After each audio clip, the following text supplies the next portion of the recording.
السلام علیکم۔ صبر کر کے تو دیکھو، کیا پتہ اللہ کی بھی وہی رضا ہو جو تمہاری ہے۔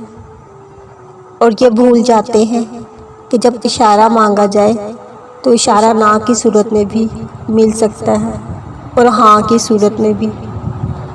اور اگر اب تک تمہیں کوئی اشارہ نہیں ملا تو جان لو، اگر وہ چاہتا تو انتظار کرو، جو ہو رہا ہے اس پر صبر کر لو، اور پھر دیکھو اللہ تم کو وہاں تک پہنچا دے گا جو کسی تک پہنچنے والا نہیں۔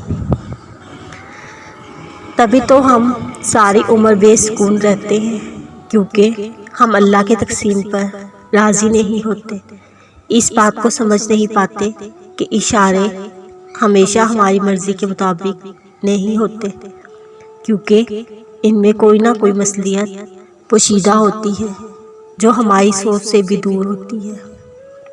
لیکن ہاں، ہم اتنے عادی ہوتے ہیں کہ نا پر خود کو ختم کرنے کا سوچ لیتے ہیں، لیکن حقیقت اس کی بہت مختلف ہوتی ہے۔ جب نا آتی ہے تو ہاں کے پیچھے بھاگنے والے ختم ہو جاتے ہیں۔ اور جانتے ہو ہم ایسا کیوں کرتے ہیں؟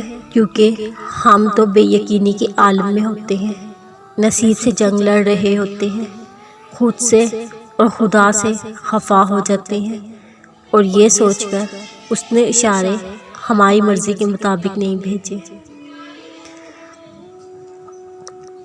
وہ ہمیں کسی ذریعے سے بتائے کہ کیا صحیح ہے اور کیا غلط ہے، مگر جب وہ ہمارے تمام سوالات کے جواب دے دیتا ہے تو ہم اس کے جوابات کو یوں نظر انداز کرتے ہیں جیسے ہم نے انہیں کبھی دیکھا ہی نہ ہو۔ ہم ہمیشہ اللہ سے اشارہ مانگتے ہیں۔ اللہ جن سے پیار کرتا ہے انہی کو مشکلات کے راستے پہ ڈالتا ہے، تاکہ بعد میں انہی آنسوؤں اور اسی تڑپتے دل کا سکون بن سکے۔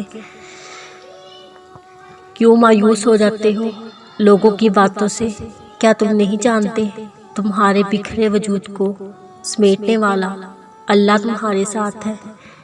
کیوں اندھیرے سے گھبرانے لگتے ہو؟ کیا تم نہیں جانتے اس اندھیرے کے بعد سویرا لانے والا تمہارا اللہ تمہارے ساتھ ہے؟ تم نے اتنی جلدی کیوں ہار مان لی؟ کیا تم نہیں جانتے بے بسی کے بعد مدد کرنے والا صرف تمہارا اللہ تمہارے ساتھ ہے؟